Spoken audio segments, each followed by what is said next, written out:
Olá, bom dia a todos. Estamos Tá aqui entrando. numa aula aberta da pós-graduação em Paisagem Ecológico da PUC-Rio. Para quem vai ver depois, talvez você não saiba, mas hoje é um sábado de manhã, estamos num dia chuvoso aqui no Rio de Janeiro, e a gente vai falar de chuva. Essa aula está sendo gravada, então se você não quiser aparecer, não liga a sua câmera, mas se você não se incomodar com isso, por favor, deixe ligado, porque é muito mais legal a gente se ver e poder se falar assim abertamente. Vai aparecer ao longo da nossa aula um link para a confirmação da inscrição, para quem está com certificado.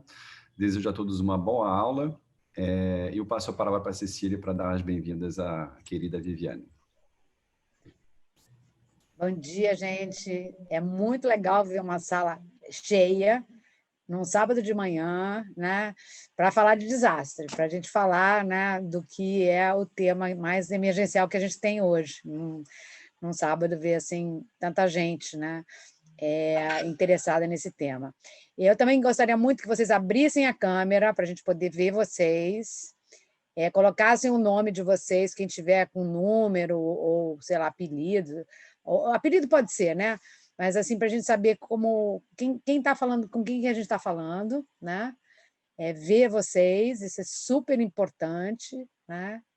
E é um prazer enorme estar aqui, depois daqueles 4 meses que a gente promoveu os webinários, né? Os 15 webinários, a gente está tendo essa oportunidade hoje, que é com a Viviane Japiaçu, que é uma pesquisadora, professora, empolgada, né, com esse tema também, né, de como, na verdade, a gente fala de risco, mas a gente está preocupada com a segurança das pessoas, né, eu acho que a gente é esse o nosso tema, né, como fazer para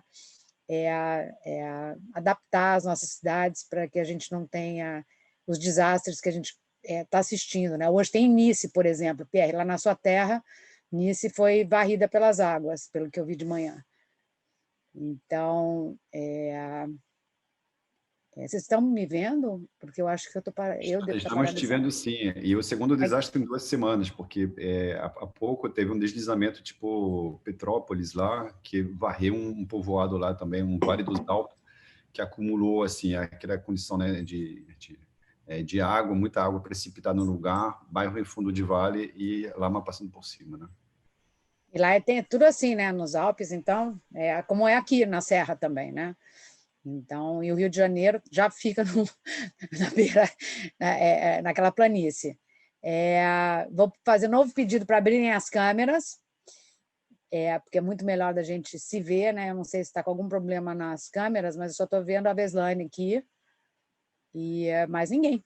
Então, a gente vou passar a palavra para a Viviane, ela vai fazer a apresentação dela. A dinâmica vai ser semelhante ao que a gente sempre faz, ela vai ter uma meia hora para fazer a apresentação, depois a gente vai conversar com ela sobre o tema, né, por mais meia hora, e aí vocês podem ir fazendo perguntas, comentários, enfim, para a gente poder compilar tudo e a última meia hora a gente discutir sobre os temas que vocês vão trazer, tá? Todos são super bem-vindos, todas, né? Estamos super felizes de estar aqui de novo, né? E a palavra está com a Vivi. Vamos lá, Vivi? Bom dia. Bom dia. Eu estou vendo bastante câmera ativada, Cecília, não é alguma confusão? Eu acho que é um problema, então, do meu computador. Porque eu não estou vendo, de vez em quando eu vejo uma ou outra, agora está começando a aparecer. Eu acho que a minha internet hoje não está muito boa, que aqui o tempo também está meio esquisito. Essa chuvinha, minha internet, né? Depende do sinal de rádio. Então, pode ser. Agora comecei a ver, agora estou vendo várias pessoas, que bom, que bom. Muito bom. Que bom, tem Está bastante contigo, gente. Vivi. Tá bom, gente, bom dia. Primeiramente, eu agradeço o convite da Cecília e do Pierre. É um prazer enorme estar aqui com vocês hoje, trazer essa temática para agregar o tanto que vocês têm já falado sobre temas tão importantes para a nossa cidade. Estou vendo a Anne ali. Oi, Anne. Então, é um prazer estar aqui com esse grupo que está na pós-graduação de vocês de paisagismo ecológico, né? enfim, estudando formas da gente transformar nossas cidades, porque é por aí que vai o caminho, né? Então, a nossa conversa hoje é um pouco sobre isso, sobre como é que a questão das chuvas, essas chuvas intensas que atingem o nosso território, né, por questões de características geográficas mesmo da cidade onde nós estamos, e quando encontra um território que não está preparado, adaptado para receber essas águas, os problemas que a gente, né, acaba enfrentando. Então, a ideia eu vou trabalhar isso um pouco, fazendo a costura com as políticas públicas que fazem essa conexão, né, essa interface, e aí a gente vai conversando sobre isso. Então, deixa eu compartilhar aqui a minha tela com vocês.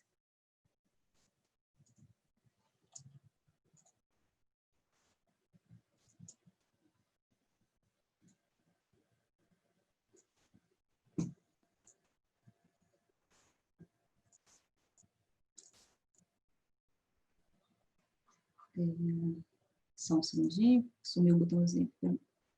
Só para falar uma coisa, enquanto você coloca aí, essa aula é uma aula que é da nossa pós, né, que começou mês passado, e então tem alunos e alunas da pós, e aí a gente convidou, assim, abriu, né, para todo mundo poder ter um acesso a essa palestra, essa aula aberta da Viviane, tá?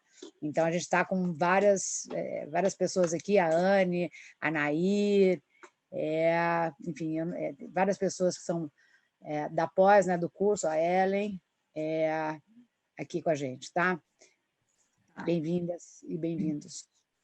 Bom, pessoal, então, primeiro eu quero me apresentar para vocês, né?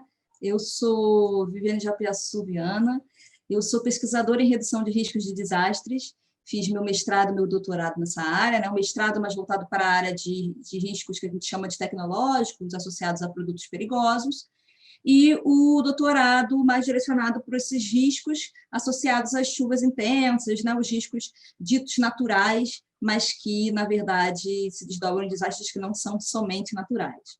Eu sou engenheira ambiental e sou professora na Universidade Veiga de Almeida, na Uniswan. Na Veiga, eu conduzo o projeto de pesquisa e extensão Que Chuva é Essa? Além disso, trabalho também como voluntária, atuo, né? Como voluntária na Defesa Civil do município do Rio. Então, o que é um desastre, né? Quando a gente vai falar em desastre, aí vocês vão encontrar diversos conceitos pela bibliografia, né? E inclusive instrumentos legais, normativos, sejam eles nacionais ou internacionais. E eu trouxe para vocês aqui um dos conceitos de uma instrução normativa do antigo Ministério da Integração Nacional. O resultado de eventos adversos, naturais ou provocados pelo homem, sobre um cenário vulnerável, né? Então, sobre um cenário vulnerável é um elemento importante. Por quê? Porque se acontece uma chuva forte como essas que atingem aqui o Rio de Janeiro no verão, ou como essa que atingiu lá Nice, como comentado aí pela Cecília e pelo Pierre, e você encontra uma área florestada, né, que tem a capacidade de absorver essa água que precipitou, talvez não seja um grande problema. Ou talvez isso se desdobre em fenômenos como um movimento de massa, um deslizamento do solo, mas você não tem a vulnerabilidade social e econômica instalada, não tem casas ali, não tem bens a serem perdidos.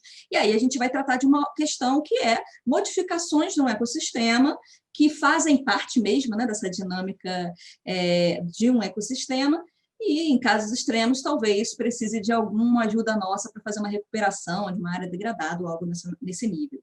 Mas quando uma chuva intensa, ela encontra uma área urbanizada, sob as premissas da urbanização que a gente ainda insiste em manter, né, de impermeabilização de tudo, de sair construindo sem pensar na lógica da água, sem se adaptar para conviver com essa água que está precipitando, aí a gente tem um problema, né? A gente pode ter um problema que é justamente associado a como é que essa água vai drenar e como é que isso vai causar impactos na cidade. Tá? Então, quando eu estou falando aqui desses desastres, essa questão da vulnerabilidade é muito importante, né?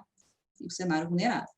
E, uma vez que essa chuva intensa ou qualquer outro fenômeno, né, que caracteriza um desastre natural, aí a gente também vai falar de furacão, terremoto, né, tornados, que não são um problema com o qual a gente se preocupa tanto aqui, porque alguns desses, em menores escalas, acontecem mais no sul do Brasil, e a gente não tem tanta ocorrência aqui. Mas eles acabam causando, então, graves perturbações à nossa rotina, né? À nossa dinâmica, seja pensando sob o ponto de vista hidrológico, um desastre, né, associado a inundações. Nas grandes cidades, tanto os alagamentos, por conta do sistema de drenagem não dar conta de levar essa água, quanto das enchentes mesmo e inundações associadas à elevação do nível do rio, né, desses rios, que agora, quando atravessam o trecho urbano, foram retificados, né, tiveram suas margens e seus taludes impermeabilizados, tem residências dentro mesmo do seu leito maior e, às vezes, mesmo dentro do leito menor. E aí, qualquer chuva mais forte já vai causar algum impacto. Esse impacto, inclusive, pode se desdobrar em perdas de vida e em graves danos, né? Perdas e danos não só humanos, mas materiais, econômicos e ambientais também. Então, quando a gente fala da inundação, especificamente, se a gente for olhar as estatísticas no mundo como um todo, elas representam a maior quantidade de eventos registrados associados a desastres. Por quê? Estou falando em quantidade, estou falando aqui, né, da perda de vida, né, da extensão disso, estou falando de número, né, volume de registros. Elas acabam cada vez mais aumentando a recorrência porque a gente está cada vez mais se concentrando nos centros urbanos, né? A gente cada vez mais está migrando para as cidades. Então, quando a gente tem uma chuva, né, que encontra uma área florestada e permeável, esse cenário de chuva, né, esse evento da chuva não acaba se desdobrando em um desastre, mas conforme a gente vai fazendo essa transição, né, e reduzindo o nível de permeabilidade do solo, até praticamente zerá-lo, a gente vai ter um cenário como esse, de uma cidade alagada, com a qual a maioria de vocês deve conviver com certa frequência, né? Então, que é...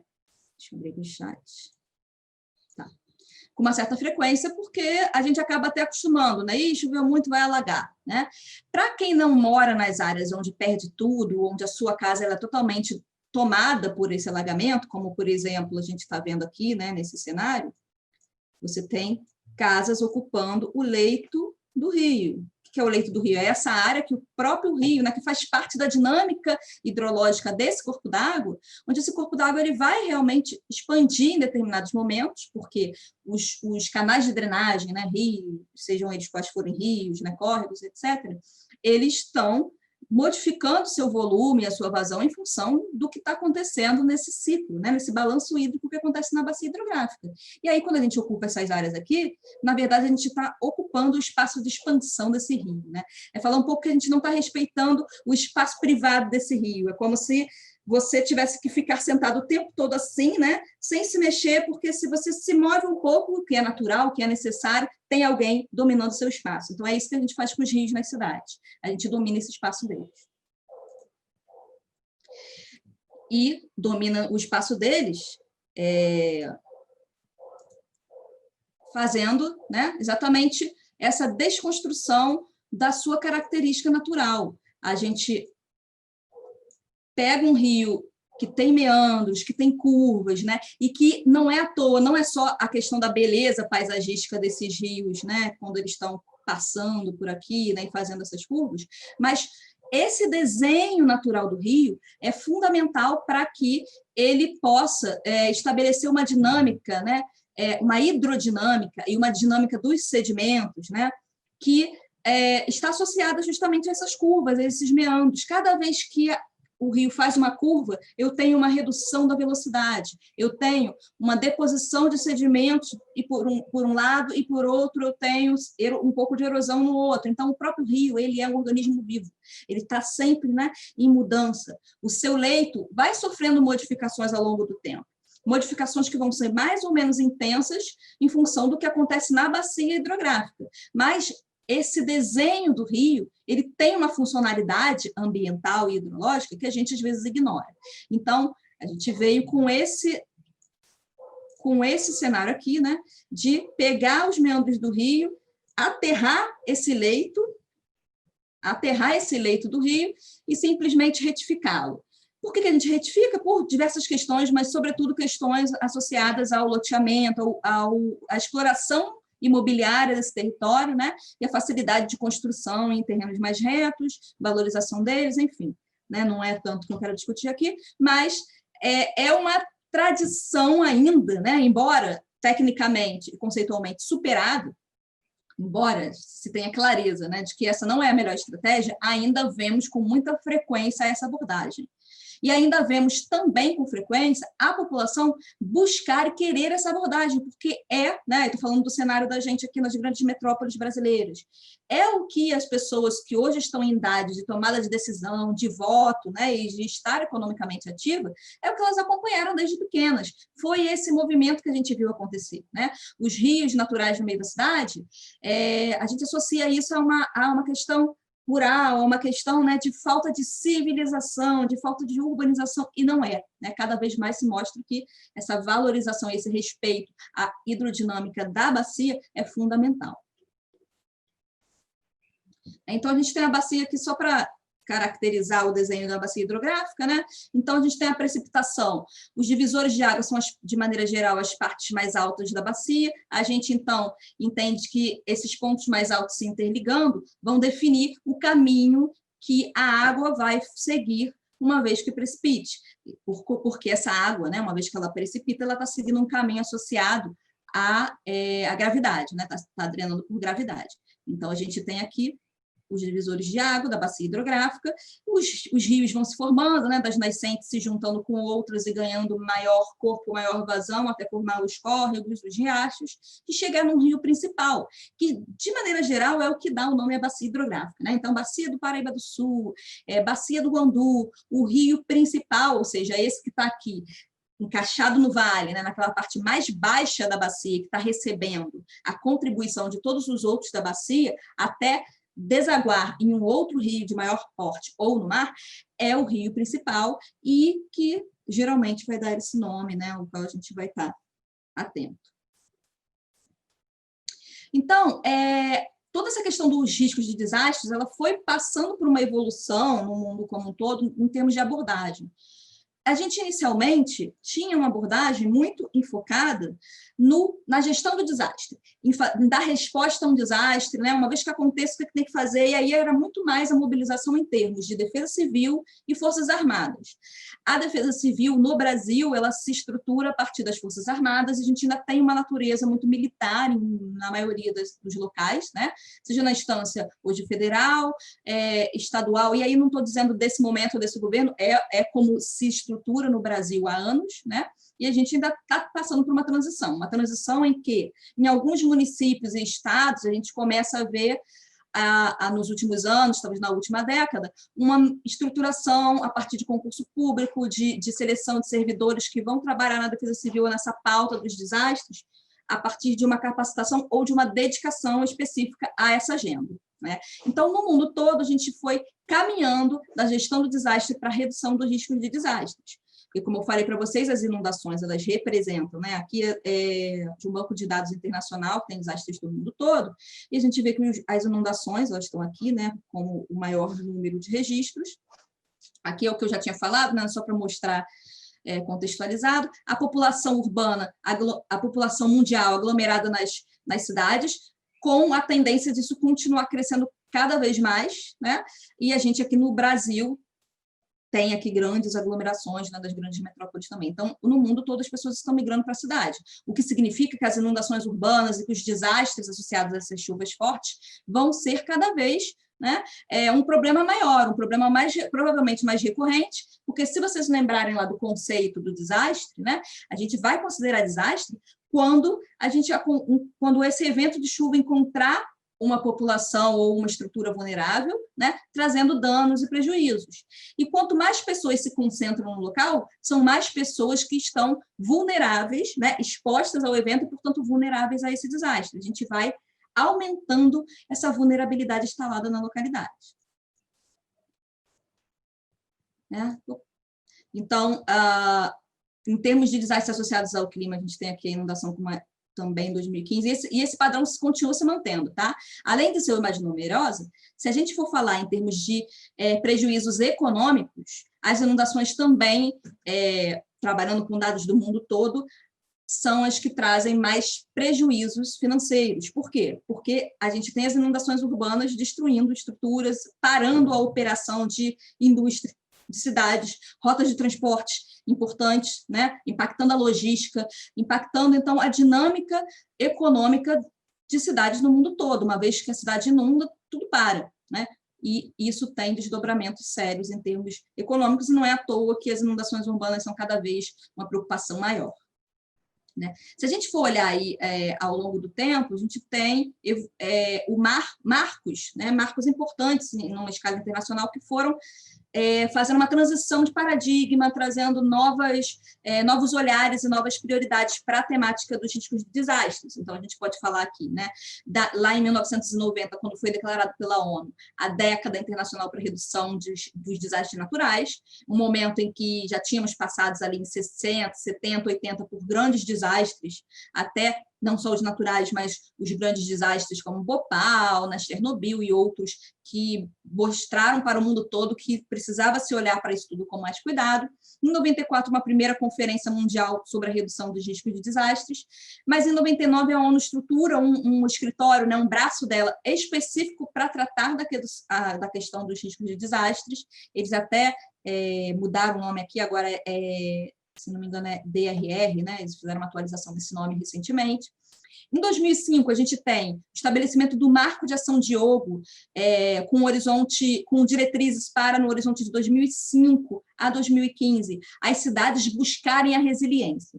E esse foi um marco importante, porque nesse marco a gente vem com diretrizes que mostram para a cidade que é importante olhar para a escala local, né? E não depender exclusivamente desses programas e projetos e políticas numa escala federal, nacional, né? Então, a importância local ela é ressaltada, ela é destacada, e a ONU cria, inclusive, uma campanha importante, que é de Construindo Cidades, né, a Resiliência nas Nações, que é uma cidades resilientes, que eles chamam, onde as cidades podem aderir à campanha e receber um certificado de cidade resiliente, desde que cumpra ali os requisitos pré-estabelecidos. No Brasil, nós tivemos dezenas de cidades hoje brasileiras, né, aderiram a esse marco, a essa campanha. No Rio de Janeiro, especificamente, onde nós temos 96 municípios, 47 têm adesão a essa campanha.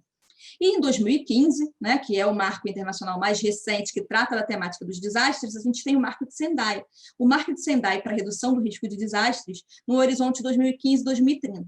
E aí ele casa com a Agenda 2030 da ONU, que traz os ODS, os Objetivos do Desenvolvimento Sustentável, e conversa, né? Se a gente for olhar a linguagem, a abordagem multidisciplinar e de engajamento e participação pública, a gente vê que ele conversa bastante com os ODS. Em especial, se a gente for olhar, né, para o cenário brasileiro, o ODS 1, que fala da erradicação da pobreza, o ODS 11, que fala das cidades resilientes e sustentáveis, e o ODS 13, que vem falar da ação contra as mudanças climáticas globais. Então, o Marco de Sendai trazia aqui essas prioridades, de tornar o risco como uma prioridade, mas conhecer os riscos para agir, e isso é importante, porque o Marco de Sendai também traz isso se desdobra depois. A gente olha no cenário brasileiro, na nossa nova política de proteção e defesa civil. Por quê? Porque durante muito tempo, como a gente tinha uma abordagem muito reativa, né, de atender ao desastre que aconteceu, a gente tem uma lacuna importante de estudos que mapeiem efetivamente e com qualidade, nas devidas escalas, nas escalas necessárias para a ação local, esses riscos, né? A gente tem também uma questão de não alinhamento de determinados termos, de modo que cada órgão ambiental, não só ambiental, né, mas os órgãos públicos que tratam a temática, às vezes chamam vulnerabilidade de uma coisa, mas olhando para outra, e aí essa falta de alinhamento dos conceitos acaba causando alguns problemas também, quando você busca um mapeamento de suscetibilidade, um órgão está falando de uma coisa, o outro está falando de outras variáveis, né? Nem sempre são as mesmas ou fazem sentido para o que você quer trabalhar. Então, alinhamento conceitual, ele, embora para alguns possa parecer só uma questão da academia, ele é fundamental, né? É uma etapa muito importante, porque é o que vai dar a diretriz, é o que vai nortear depois o desdobramento dos programas, né? E a importância de aumentar o entendimento e a conscientização da população. Se a gente for trazer isso para a esfera nacional, né, com as cidades começaram, as cidades que aderiram à campanha, né, começaram a implementar programas de educação ambiental, de educação voltada para a redução de riscos de desastres. A gente tem hoje o CEMADEM, que é o Centro de Monitoramento de Desastres, né, nacional, com um braço de educação. Então tem o CEMADEM Educação, que realiza anualmente uma campanha de mobilização para que as pessoas, os projetos e ações que são realizadas no país inteiro se cadastrarem, eles conseguirem ali um banco de projetos, de iniciativas que estimulem e mobilizem a população, os especialistas, os governantes a realizarem temáticas e mobilizações nessa temática, né, dentro dessa área. E, é claro, independente da gente trabalhar, né, dessa necessária abordagem sob a ótica da prevenção, a gente precisa sempre estar preparado para agir. E para estar preparado para agir, é preciso implementar infraestrutura e recursos. Essa infraestrutura está associada, sobretudo, a equipamentos para se fazer um monitoramento hidrometeorológico adequado, né? Então, a implementação de estações meteorológicas, pluviômetros, de centros de informação, de centros de operação que possam receber essa informação, processá-la, ter especialistas que entendam o que aquilo significa, para, então, comunicar essa informação para os órgãos que precisam agir e também para a população, mas usando as linguagens que fazem sentido para cada uma dessas realidades. Então, a gente tem essa transição desse paradigma. Esse mapa até já tem mais cidades, né? Mas se vocês olharem no mundo todo, tivemos adesão nessa campanha das cidades resilientes, o Brasil aqui com uma participação importante, mas se a gente dá um zoom no Brasil, né, a gente percebe uma concentração que a gente também percebe em outras questões, né, associadas a políticas públicas, projetos e programas, por conta de onde que estão as grandes metrópoles que concentram a renda, né? Então, é bem discrepante aqui, né, a adesão das cidades do Sul e Sudeste com relação às cidades dos outros eixos e regiões do Brasil. E aí a gente chega no Marco de Sendai, que ele traz como resultado esperado, né, como o que ele espera alcançar lá em 2030, dentro dessa questão dos riscos, né, é justamente a redução substancial nos riscos de desastres, com enfoque, como disse a Cecília, né, na perda de vidas. A gente quer reduzir, sobretudo, perdas de vidas. A gente quer deixar as pessoas seguras. As pessoas precisam estar seguras, e para estar seguras, o ideal é que elas não estejam nas áreas de risco, o que nem sempre é possível, porque a gente tem uma dinâmica de cidades, né? A gente tem a geografia em algumas cidades e um histórico, né, de urbanização que concentraram as pessoas nessas áreas de risco, e que seria utópico falar também que vamos tirar todas, né? Temos cidades fluminenses, inclusive, que basicamente o centro urbano está quase 100%, se não 100%, inserido, né, ou em áreas de risco de inundação ou em áreas de risco de movimentos de massa e desastres geológicos. Então, ou você está numa área inundável, ou você está numa área que pode acontecer um deslizamento. E aí, quando eu estou nesse cenário, eu vou ter que trabalhar com medidas que possam mitigar esses eventos uma vez que eles aconteçam, e que possam orientar e dar suporte para essa população no momento em que ela precise evacuar daquela área ou ficar temporariamente alocada em alguma outra região em que ela possa estar segura, né? Mas a gente está trazendo aqui, além da questão da segurança, né, sob o ponto de vista de perda de vida, mas precisa-se também reduzir os riscos de desastres pensando nos meios de subsistência e saúde. Então, não adianta as pessoas não morrerem. Por quê? Porque muitas pessoas sobrevivem e até não se machucam, mas perdem seu meio de subsistência. Vamos olhar para a Mariana lá, né? Um monte de pessoas, tivemos, diferente de Brumadinho, né? Tivemos muito menos mortes, porque era uma área que não tinha tanta população concentrada, mas muitas pessoas que viviam do cultivo agrícola, né? Da agricultura, seja ela familiar, ou da pequena escala ali do uso do território, do uso daquele espaço, simplesmente perderam seus meios de subsistência. A gente vai olhar para quem vive da pesca artesanal, perde seu meio de sobrevivência. Sobretudo, né, são mais vulneráveis, porque não têm recursos para poder ter um fôlego e se recuperar. Essas populações essas comunidades tradicionais, né? Sejam as ribeirinhas, sejam as dos pescadores, sejam também os indígenas quilombolas, e também a população da camada com menor renda, porque geralmente essas não têm dinheiro guardado, né, para poder suportar com fôlego um momento em que não esteja entrando renda. A gente vê isso aqui nesse momento em que estamos vivenciando um desastre biológico ocasionado por vírus, que é a pandemia, né, do coronavírus. Então, a gente tem aí os diferentes estratos sociais, né, e grupos sociais sendo afetados de diferentes formas. E as estratégias para dar suporte para eles têm que ser também diferenciadas. Então, a gente está olhando também para as questões dos ativos econômicos e físicos, mas também sociais, culturais e ambientais, né? Então, se você tem espaços que são importantes para a convivência social, para a prática de esporte, para as pessoas poderem manter as suas redes de colaboração ativas, quando isso é impactado, impacta também substancialmente a vida das pessoas. Vamos pensar lá naqueles desastres lá de 2011, na região serrana, onde muitas pessoas, além das muitas pessoas que perderam as vidas, né, infelizmente, a gente tem as pessoas que foram realocadas depois em condomínios construídos lá com recurso federal e que eram condomínios que foram jogados para o outro lado da cidade, com características completamente diferentes, juntando pessoas que estavam acostumadas a morar numa área rural, a morar sozinha, afastada dos vizinhos, a ter uma relação com as pessoas e o território diferente, e bota para morar junto num apartamento, né? Morar num apartamento do ladinho de um outro que morava no centro urbano, que está acostumado com o baile funk ou com o barulho da rua, com o barulho dos carros. Poucas chances disso dar certo, né? A gente parece assim que é bem complicado.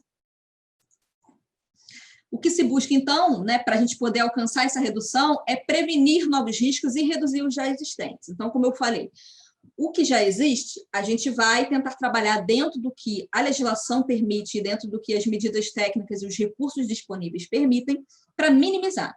Mas o que não pode, e o que acontece muito no Brasil, é a gente ficar enxugando, né? A gente brinca de enxugando gelo. Você tapa um buraco aqui, acabou com um problema, gastou um dinheirão para poder fazer uma contenção de encosta, para poder fazer uma obra, né, daquela bem tradicional de drenagem de engenharia cinza, resolve o problema aqui no cantinho e, enquanto isso, estou de costas virada e tem uma população se instalando ali na outra área, ou tem alguém desviando um rio, ou tem alguma obra sendo feita sem levar em consideração a dinâmica das áreas. E aí a gente está sempre, né, com um passivo novo se instalando. Então, a gente não pode pensar só em reduzir os riscos já existentes, embora eles tenham uma importância muito grande, porque as pessoas já estão ali expostas. Mas a gente tem que pensar sob o ponto de vista do planejamento urbano, da gestão pública, da fiscalização e da mobilização social, de prevenir os novos riscos, senão a gente nunca vai conseguir minimizar efetivamente o problema, né?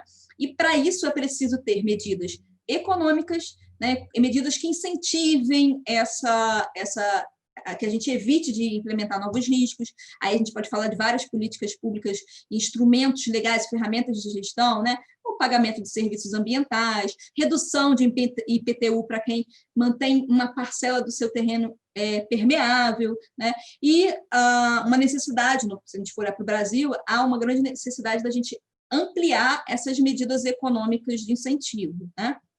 Temos as medidas estruturais, que são aquelas envolvendo obras, né?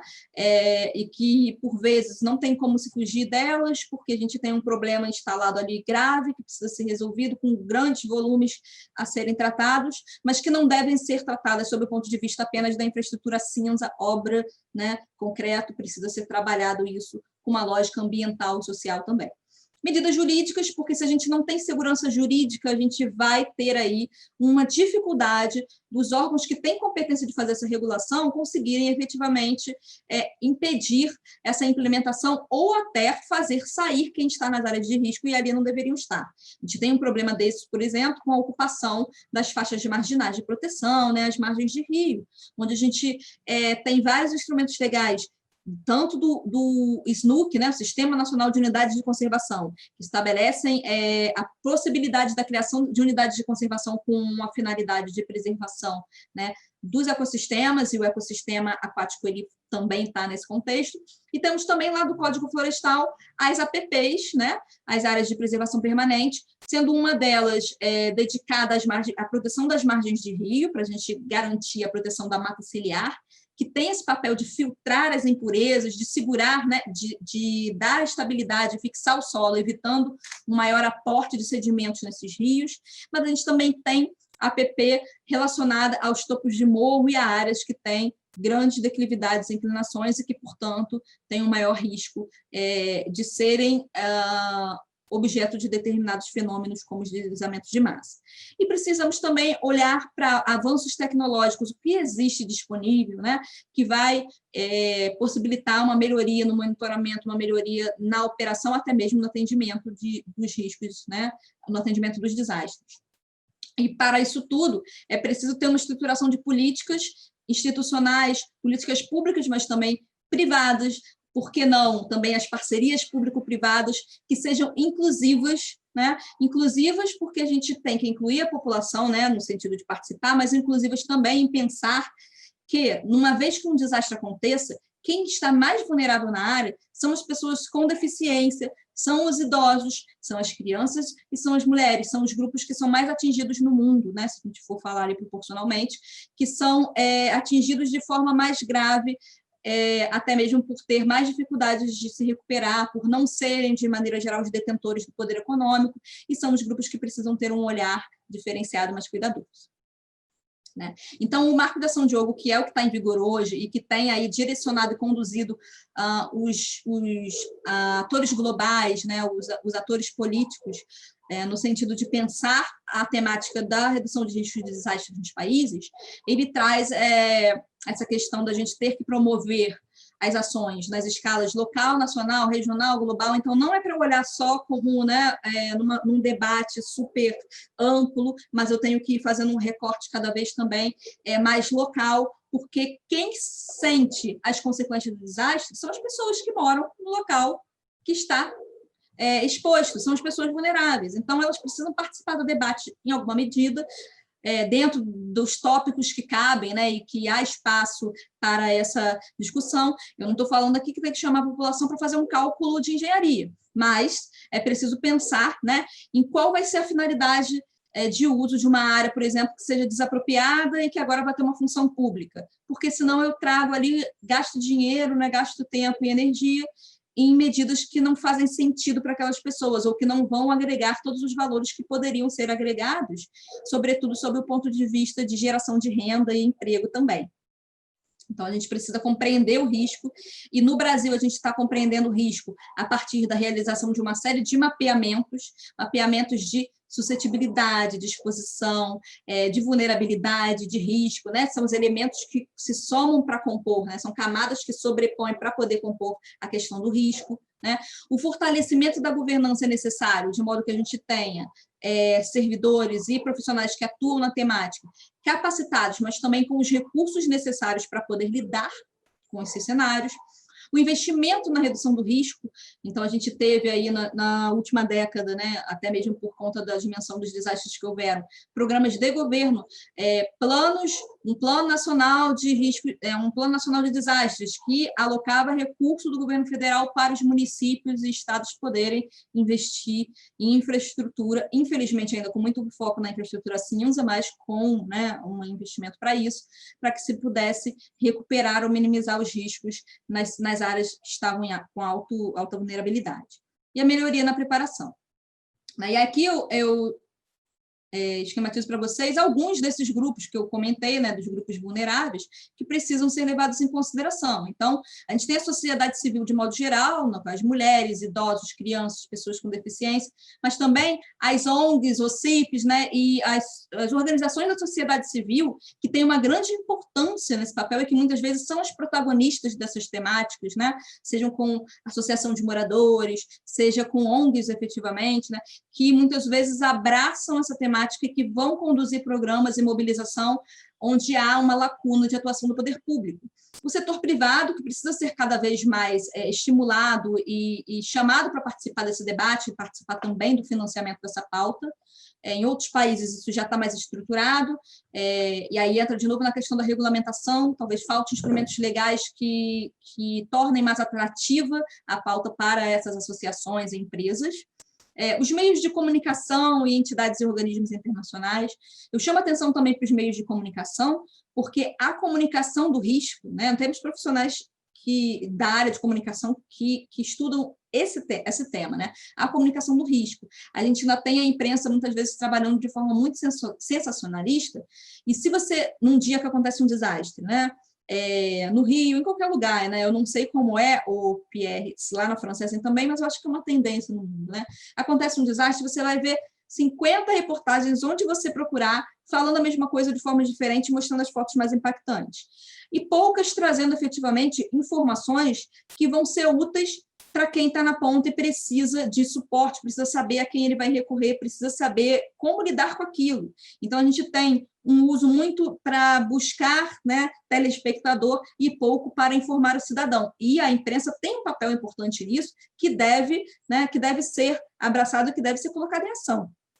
O governo, nas suas diferentes instâncias, e a academia, com o papel de estudar essas pautas e buscar parcerias e trabalhar também justamente, não somente, né, porque a ciência não é só a ciência aplicada, mas dentro da ciência aplicada, trabalhar dentro do que, estudando e dando fomento também para que todos esses daqui possam melhorar a sua atuação ou buscar apoio para poder ficar menos vulneráveis.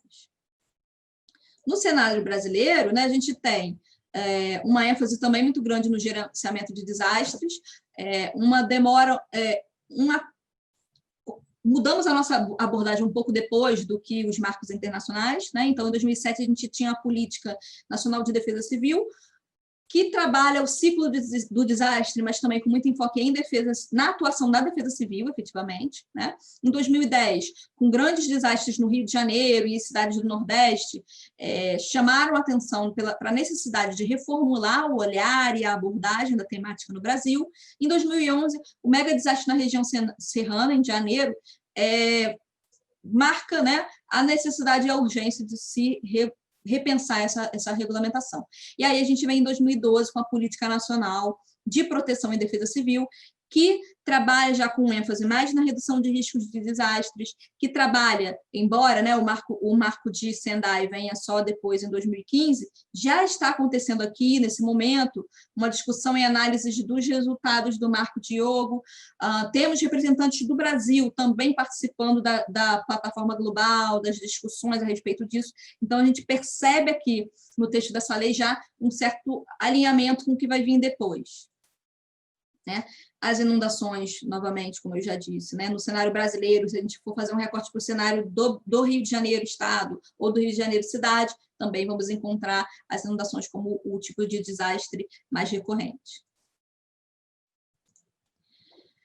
Aqui já falamos, né, que os desastres da região serrana, aquelas imagens impactantes, e que não tem que ser escondidas, né? A gente tem que mostrar porque é gravíssimo, é impactante. E esse impacto move, né? Assim, nós somos movidos por emoções também.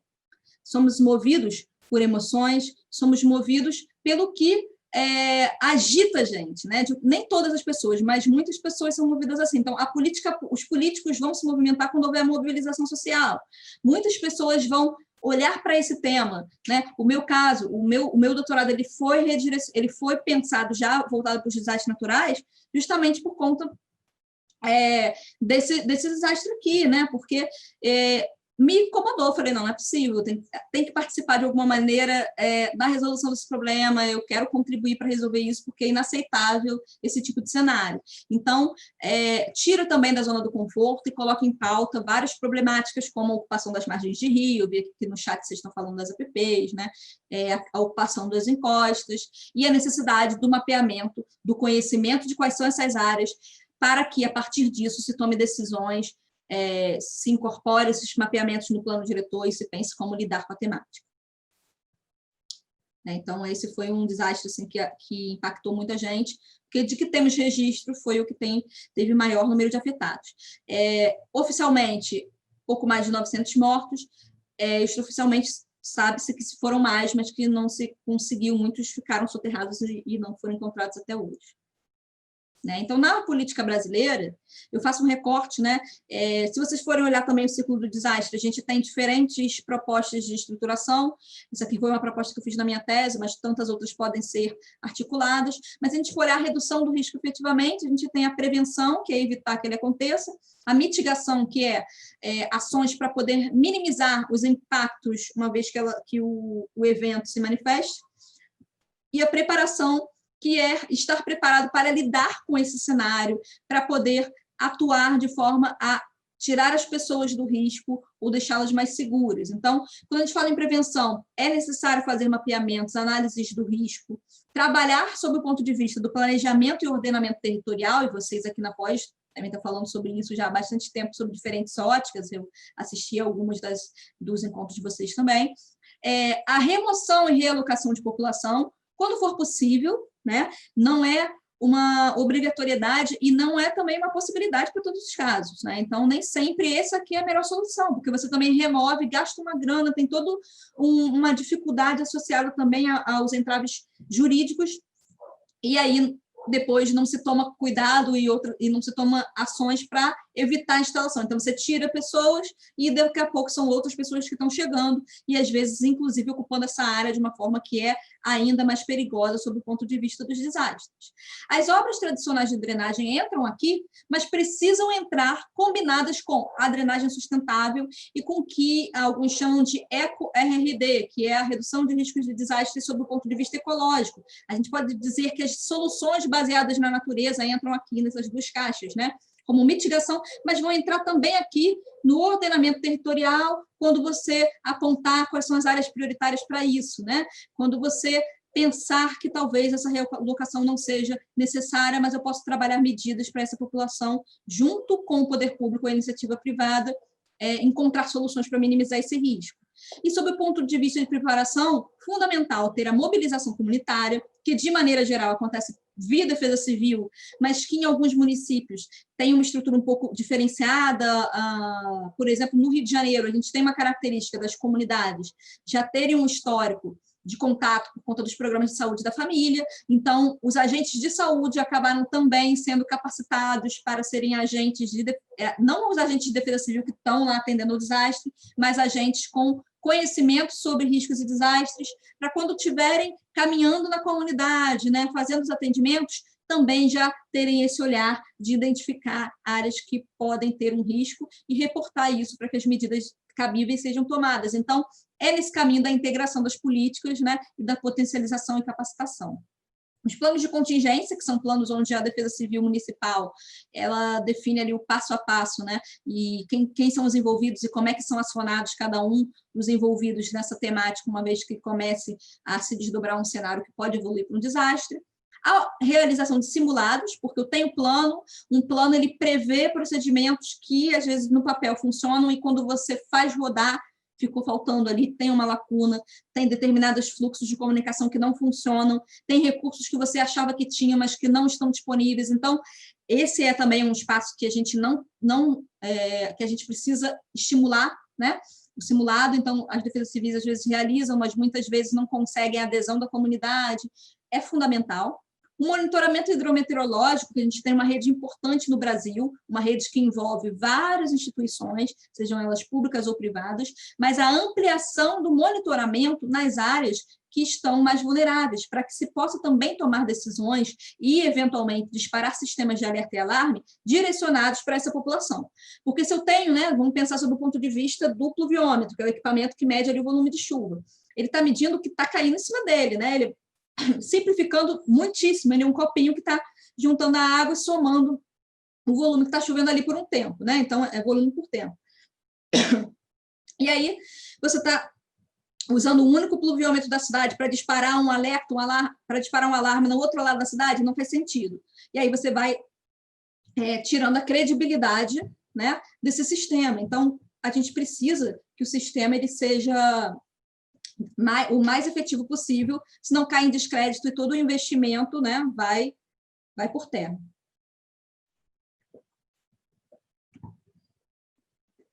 E aí, falando da política, né, como eu disse para vocês, tivemos essa transição de paradigma com enfoque na redução de riscos, Mas o que eu gosto de destacar aqui, e que é importantíssimo, e que, por vezes, ainda existe uma resistência, né, uma dificuldade de implementar, é a necessidade prevista na lei, né, de integrar as políticas públicas. E está explícito, né, não é uma interpretação minha ou uma interpretação de quem é hoje, né, mais do que um especialista e um ativista da temática, mas é o que está na lei. Precisamos integrar as políticas de ordenamento territorial e desenvolvimento urbano com essa política. Também de saúde, meio ambiente, ciência, tecnologia, educação, mudanças climáticas, recursos hídricos. Então, vejam que ela está chamando, né, explicitamente as outras políticas a serem integradas aqui. E não só isso, ela vai fazer alterações em algumas dessas políticas, trazendo necessidades, né, de inclusão de determinados estudos ou da consideração de determinados estudos para a tomada de decisão também nessas outras políticas. Mas ela conversa com outras, como, por exemplo, a política de recursos hídricos, adotando a bacia hidrográfica como unidade de análise. Então, não dá para falar de desastre no Brasil, onde os desastres estão essencialmente associados à água, seja o excesso de água, inundações, movimentos de massa, deslizamentos, seja a falta dela, quando a gente vai para a seca e escassez. Então, a gente fala em desastre no Brasil, basicamente a gente está pensando na água e como tratar dela, né? Não dá para falar disso sem pensar sobre a ótica da bacia hidrográfica. Porém, a gente não pode esquecer que quem tem as atribuições, né, as competências legais para fazer a gestão do planejamento e ordenamento territorial é o município. Então, a gente vai tendo aí um arranjo, né, que envolve diversas instituições e que precisa considerar a água e o seu ciclo, não olhar o recortezinho do seu município e fingir que não existe nada montante ou ajusante. A participação da sociedade civil e a questão da abordagem sistêmica e baseada em dados, né? Então, ela traz a necessidade de identificar as bacias hidrográficas com risco de ocorrência de desastres. A gente observa já em alguns planos de bacia, como o do Paraíba do Sul, uma indicação, né, de áreas com risco de inundação, mas, assim, indicatória mesmo para que depois isso se desdobre em estudos mais específicos, uma vez que um trabalho feito numa escala de uma bacia grande, né, uma bacia interestadual, que é considerada, né, de domínio federal, como a bacia do Paraíba do Sul, é uma escala que não funciona, muitas vezes, para a gestão do município. Vou precisar fazer mapeamentos mais detalhados para pensar em planejamento urbano, mas já está indicando ali essas áreas de risco. Nós temos o CPRM, que é o Serviço Geológico Nacional, fazendo uma série de mapeamentos de suscetibilidade e alguns também de risco associados a movimentos de massa e inundação. No site deles, até boto o link aqui depois no chat para vocês, tem disponível vários desses mapas, né, desses mapeamentos, inclusive em Shape, onde você pode pegar essa informação e trabalhar no geoprocessamento, tomando cuidado, né, em lembrar da escala para qual aquilo foi elaborado, né, e da compatibilidade da escala disso com outras camadas que você vai trabalhar. Se a gente for olhar, então, para o planejamento urbano, ela conversa diretamente com o Estatuto das Cidades e com a Lei de Parcelamento do Solo Urbano, dizendo que vai ser criado um cadastro, né, de municípios incluídos em áreas de risco, tem um nome enorme lá que eles chamaram de CAD de risco.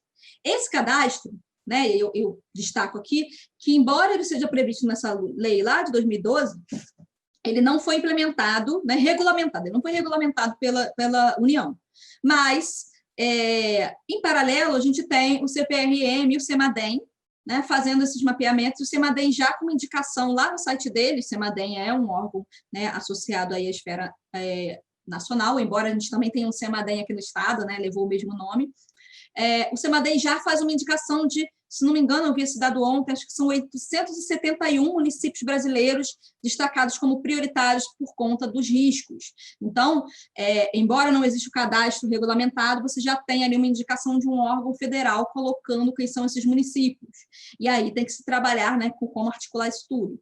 Então, ele traz essa necessidade de criar mecanismos de controle e fiscalização para evitar a edificação dessas áreas suscetíveis nesses municípios, mas também a necessidade da elaboração da Carta Geotécnica de Aptidão à Urbanização. Também tem sido elaborada pelo CPRM, mas nessa parte do mapeamento, como a política ela diz que tem que ser feita de forma colaborativa, né, que pelo Estado, pela União e pelo município, muitas vezes a gente fica com uma lacuna que ninguém preenche. Né? Mas essas cartas elas são, então, diretrizes para pensar no parcelamento do solo nos municípios. Então, esse cadastro nacional seria importante regulamentá-lo o quanto antes, por quê? Né? Já teve até processos do Ministério Público cobrando a criação desse cadastro, porque como a lei faz a menção a ele, e a lei desdobra obrigatoriedades para os municípios que estão nesse cadastro. Então, esses municípios precisam incluir no seu plano diretor o mapeamento das áreas suscetíveis, né? Ações de intervenção preventiva e realocação de população, as medidas de drenagem urbana e prevenção desses riscos, né, e diretrizes para regularização fundiária dos assentamentos urbanos irregulares, que é algo que precisa ser olhado com muito cuidado no Brasil, porque é uma realidade muito crítica. E aí a gente tem municípios, se vocês olharem lá a lista dos municípios prioritários, né, no CEMADEM, tem municípios que têm menos do que 35 mil habitantes e que, pela lei lá do Estatuto das Cidades, não precisaria elaborar um plano diretor. Mas como você acaba encaixando, né, enquadrando ele aqui, talvez esses municípios, uma vez que isso seja regulamentado, vão passar a ter que elaborar o plano diretor, ou pelo menos as diretrizes, né, mais específicas, porque estão inseridos nesse grupo. O plano de recursos hídricos, então, dentro da Política Nacional de Recursos Hídricos, a gente tem a questão do mapeamento das áreas, o que já é natural, né? Mas os planos de bacia hidrográfica, eles muitas vezes têm uma ênfase muito mais no uso da água, né? E nessa disputa entre os usuários, quem vai poder usar o quê, quais são as prioridades dentro de uma bacia, e, por vezes, não entram muito ou falam muito superficialmente sobre a questão das inundações, embora seja uma questão importante. As nossas diretrizes aqui, né, até eu não reparei, mas eu até colocaria aqui, ó, mudou aqui, a gente agora tem o marco, né, o Marco Legal de Saneamento Básico, que praticamente botou por terra essas diretrizes, mas mudou outras questões. De qualquer forma, também vale para cá, que é a questão de trazer para dentro dos instrumentos de ordenamento urbano a preocupação com parcelamento do solo, mapeamento, contendo áreas de risco, né, e essas questões todas. Cadê a borrachinha aqui?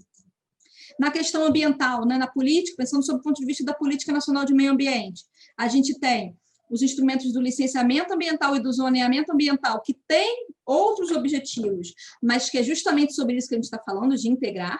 Então, eles podem e devem, né, levar em consideração a questão das suscetibilidades das áreas aos desastres e trazer essa pauta para cá, até na hora de definir quais são as potencialidades de uso de atividades econômicas em cada local, e no licenciamento ambiental, que muitas vezes a drenagem ela é olhada, né, a questão da água olhada muito com recorte só de poluição, mas que pode e deve agregar também com mais efetividade a questão de como que cada empreendimento contribui para a questão do sistema de drenagem local.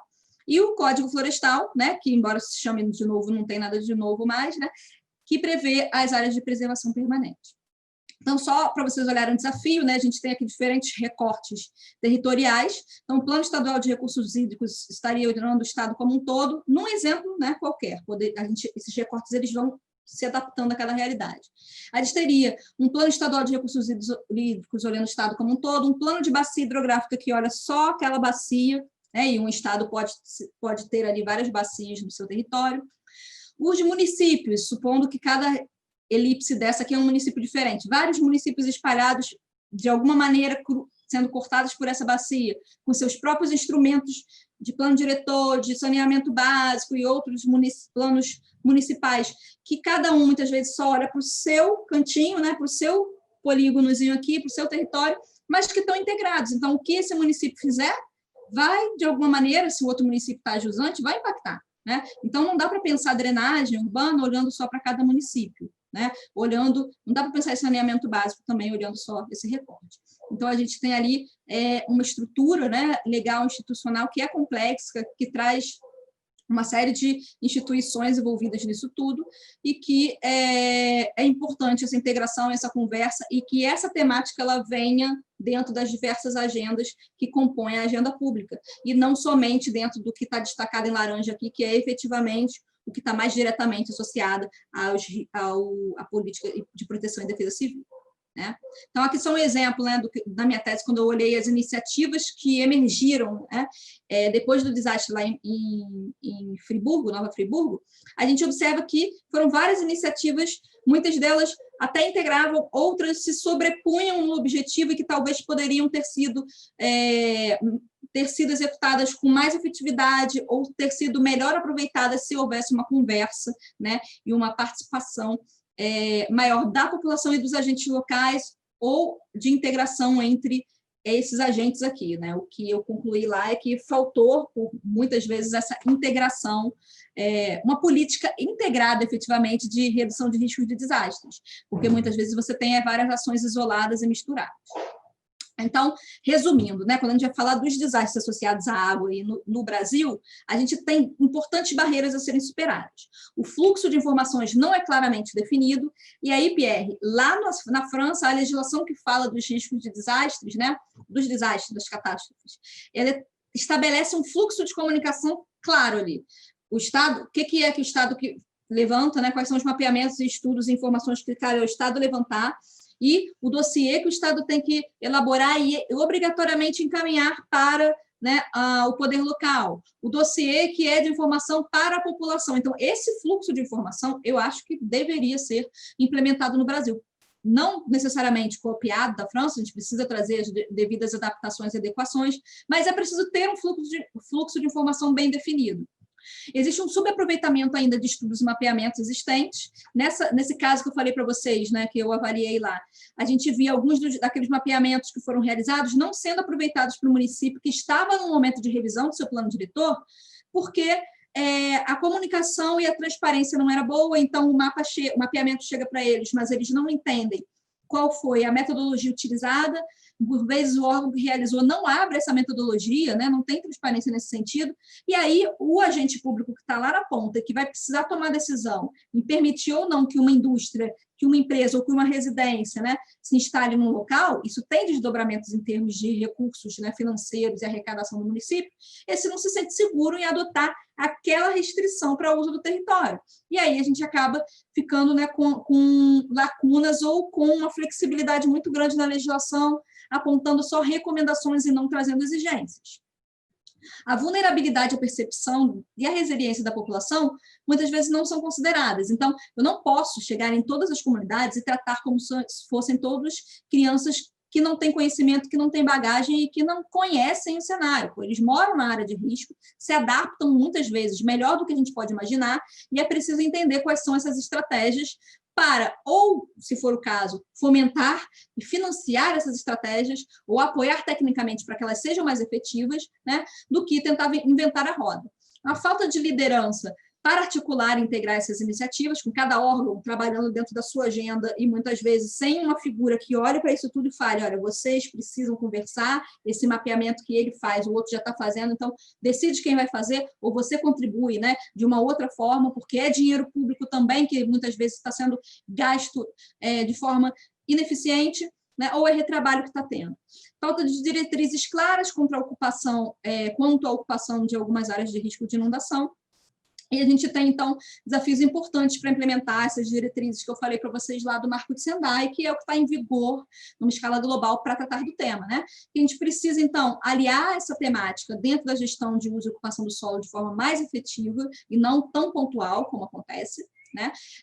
Trazer, de fato, as outras temáticas para conversarem com essa temática, mas precisamos considerar, no caso do Brasil, não dá para ignorar que a pobreza e a desigualdade social estão entre as principais causas, né, da escala que a gente acaba tendo, né, do desdobramento de danos e prejuízos do desastre.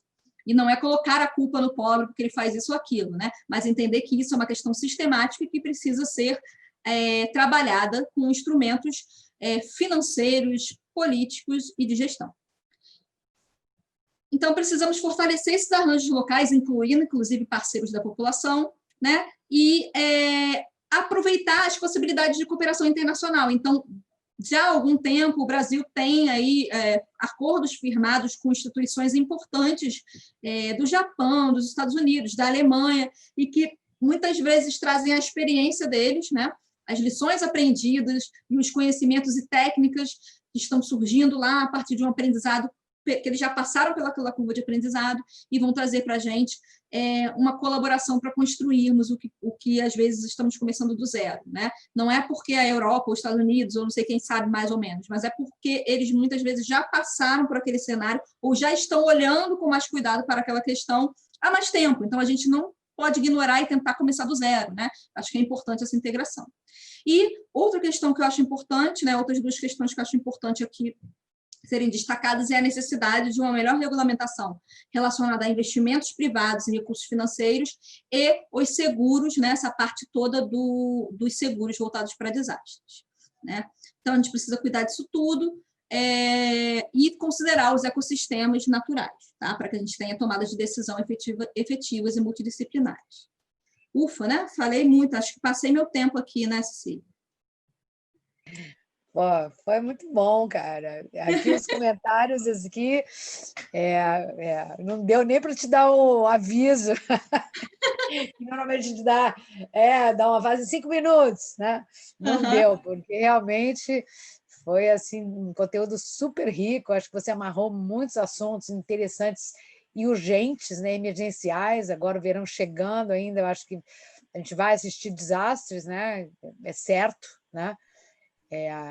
Então, eu acho que esse tema vem justamente abrir, né, essa estação aí que está chegando, né?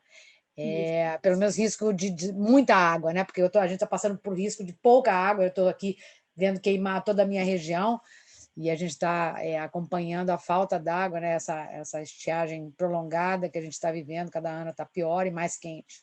Então, a gente também um tipo de desastre devastador, que são os incêndios, né? Mas acho que você trouxe aí um conteúdo super rico, né? Acho que aqui, só pelos comentários aqui do chat, a gente vê como enfim, realmente foi um conteúdo rico e relevante. A gente vai, acho que, Pierre, eu tenho aqui algumas coisas que eu queria comentar, né? Mas eu acho que a gente podia partir direto para perguntas que vieram ali diretamente para Vivi. O que você acha? Porque a gente já está com um horário bem avançado e a gente vai precisar de uns minutos lá no final para ter uma conversa com a turma da pós. Então, aí a gente precisa assim, dar uma fechada aí, deixar as questões que são mais relevantes, né? E também eu gostei que ao longo também você já foi amarrando, né, o que tem a ver com o paisagismo ecológico. Acho que isso aí já deu assim, muitas das coisas que a gente ia conversar contigo, você já veio trazendo ao longo, né? E que a gente aborda no curso, né? Eu acho que isso assim, a gente traz lá no segundo semestre, a gente traz a questão climática para a discussão lá no final do segundo semestre. Então, você já adiantou, né? Porque a gente já deu a questão, está passando pelas diversas camadas, a gente já falou sobre águas aqui, né? Sobre a bacia hidrográfica, e agora começa hoje uma oficina com a turma, justamente em cima da bacia hidrográfica. Então, acho que essa tua aula de hoje justamente é para possibilitar, né, que a turma consiga ter essa visão, né, na hora que for trabalhar a bacia. A Vivi, você conseguiu dar umas 2, 3 aulas, né? Em uma hora. Sentou ali, tinha uma hora que achei que você estava entrando em modo turbo ali, achei que você ia atravessar o parede do som aí. Muito bom, muito material crítico, cara, muita didática também. Eu acho que você conseguiu cobrir tudo, né? E eu acho que um assunto que veio bastante seria a questão da educação, né? A gente vê que a gente precisa estar todo mundo coordenado em volta dessa gestão, né, de prevenção de desastre, né? A população local, né, atores das esferas, né? Eu acho que isso aqui é um ponto importante. E uma das perguntas era justamente como trazer isso aqui, como permear esse conhecimento na camada mais popular, entendeu? Na educação, de repente, mais infantil, na associação de moradores. Por que a gente não tem, por exemplo, acesso online no Google Earth, sabe? Simplesmente ligar um mapa ali, uma camada dizendo assim, área de inundação, área de solo sensível, propício a escorregamento, que é uma coisa que sempre me pareceu tão, assim, consegue fazer Óbvio, isso. né? É, Sim, exatamente. Então, queria saber um pouco o que você tem como ideias para permitir que qualquer pessoa, né, sem ser especialista principalmente, possa ter acesso a esse tipo de informações e de dados também. Eu acho que primeiro entra a questão, né, de que a gente falou de vários agentes atuando no mapeamento, então qual é o mapa que a gente vai disponibilizar, né? Eu acho que muitas vezes o poder público tem medo de disponibilizar e de ser mal interpretado, mas então tem que saber se comunicar, né? Porque tem que comunicar, não pode esconder a informação com medo de ser mal compreendida. A relação não funciona assim, né? Então, existem alguns locais, alguém citou aqui o GeoSampa, né, que é um sistema de São Paulo que está trabalhando muito nessa ótica de divulgação das informações mapeadas, geoespacializadas. A gente tem o Rio de Janeiro, né, por meio do Instituto Pereira Passos, disponibiliza uma série de camadas no site Data Rio que vocês conseguem baixar, né? Mas aí é público, mas já é exclusivo, né? Eu acho que não é inclusivo a partir do momento que você tem que baixar uma camada numa extensão de arquivo que não é usual, KML, Shape, o que é isso? Né? Quem não trabalha de alguma maneira, passou por uma capacitação, já desiste ali, porque a interface não entende muito bem como baixar e tal, enfim, até eu dou aula de geoprocessamento alguns semestres para os alunos, tem que ficar explicando onde encontra, tá? Porque não é tão trivial. Então, eu acho que trazer, de repente, para essas camadas do próprio Google Maps, né? E existem ferramentas para isso, né, Pierre? Para mapeamento colaborativo. Eu sou muito nesse caminho, concordo. E, efetivamente, para a questão da educação, né? No Que Chuva é Essa, a gente trabalha muito com essas ações de educação para redução de riscos. Para comunicar para a população, né, que ainda não tem essa visão mais complexa, como é que funciona essa dinâmica. Cecília viu o nosso protótipo lá na inauguração do Jardim de Chuva, lembra? Estava ela e a netinha dela, foram lá olhar, que eu lembro. Então, a gente fez protótipos bem simples, construídos com material de baixo custo, caixa organizadora, papelão, isopor, coisa assim, mas que mostra essa dinâmica. Oi, Cecília, falou alguma coisa? Não, estou só te ouvindo. Tá. Que foi uma experiência bem legal, né? Me lembro até que a Nicole, que estava com 2 anos, ela fez 3 agora, né? Ela ficou super impressionada, né? Já conseguiu entender, né? A questão é tão óbvio, né? Que uma criança de 2 anos conseguindo experienciar aquilo, já entendeu. Eu acho que isso aí é muito, muito relevante mesmo, né? É isso. Que trazer, é trabalhar desde cedo. Na divulgação científica, né? É trabalhar na divulgação científica, que é algo que está crescendo aí no mundo todo durante essa pandemia, porque é necessário comunicar a ciência para as pessoas tentarem entender e não ficarem, né, negando e inventando essas coisas doidas que estão surgindo aí. E aí a divulgação científica é importante em todas as áreas. Então, no projeto Que Chuva é Essa que a gente realiza, esse é um eixo, né? Divulgação científica, que é criar protótipos ou materiais interativos, né, recursos interativos de maneira geral, para que as pessoas, digamos, os leigos, mas de diferentes idades, consigam entender o que a gente está falando. Estou falando de drenagem. Não vou querer explicar para as crianças, para a população, de maneira geral, como que calcula, né, vazão, não é isso. Mas é explicar para ele, fazer ele enxergar que se ele vai pegar e passar um concreto, um cimento no jardim dele, ao invés de manter uma área com árvore, se ele, né, ele apoiar o político que sai fazendo tudo sem revitalizar as áreas verdes e tudo mais, isso tem implicações depois para ele inundar a casa dele ou não. Então, é um pouco isso. Isso, Que Chuva é Essa, nome do projeto. Depois bota aqui. Uma coisa que eu acho que você falou aí que é super importante, que você faz, não que você fala, né? Que é desmistificar a história da ciência, né? Porque a ciência, de repente, é muito hermética, né? Muita produção, às vezes, de conteúdo, de conhecimento que vai para a gaveta, né? E eu acho que transformar isso numa linguagem palatável, compreensível para todo mundo consegue entender, né? Até uma criança de 2 anos. Então, isso é fundamental, né? É uma educação que, na verdade, é uma conscientização. A pessoa desperta e, uma vez que você dá essas lentes, ela nunca mais vai enxergar diferente, né? Enquanto você tem um monte de papers e de livros científicos, enfim, um monte de estudos e números, que são coisas que muitos engenheiros, né, hidráulicos, né, que lidam com essa questão dos cálculos complexos da água, gostam muito, né, porque isso aí é uma seara deles, E, na verdade, esses cálculos podem mudar muito, dependendo da cobertura do solo. Conforme você vai transformando essa paisagem, né, ela pode melhorar ou piorar, né? Por conta do escoamento que vai acontecer ou a infiltração. Então, eu acho que isso tudo também é importante a gente fazer com que a população compreenda, né? As pessoas, em geral, entendam isso, né? E aqui a gente está hoje com uma audiência que tem um potencial gigantesco, né? Eu acho que nós todos, depois as pessoas que vão assistir também, de ser, todos nós podemos e devemos ser agentes transformadores, né?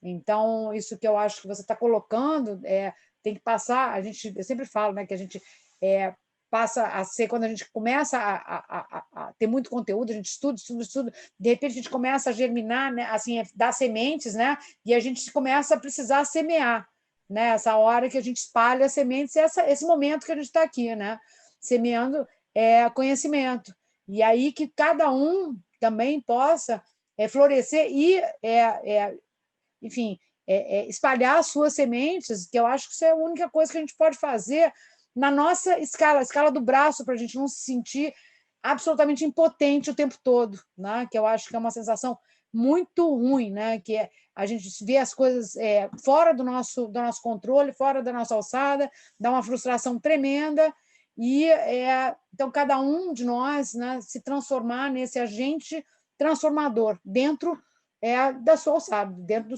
do tamanho, né, do seu alcance, e não se iludam, né? A gente tem alcance, né? A gente constrói esse alcance, né? A gente vai criando esses espaços.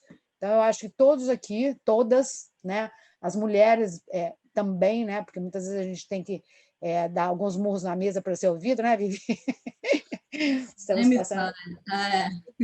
Não é à toa, né, Cecília? Eu tenho o JuVS, mas eu tenho um outro projeto também, que é financiado pelo CNPq, que é com a escola municipal, são 5 escolas municipais que participam, e que é meninas e mulheres na RRD, Redução de Riscos de Desastres. Então, lá são só meninas que participam, elas ganham bolsa do CNPq, né, meninas de ensino fundamental.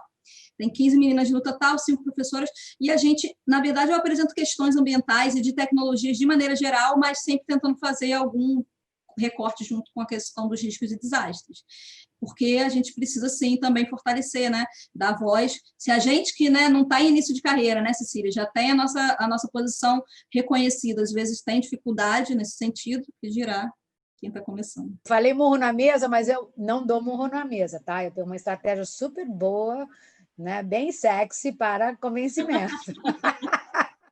Recomendo muito, porque bater de frente não é a melhor estratégia. Mas, assim, repare que, assim, na tela aqui, com câmera ligada, temos mais mulheres corajosas do que homens corajosos ali, né? Temos 4 homens aqui, junto, só guerreiras aí.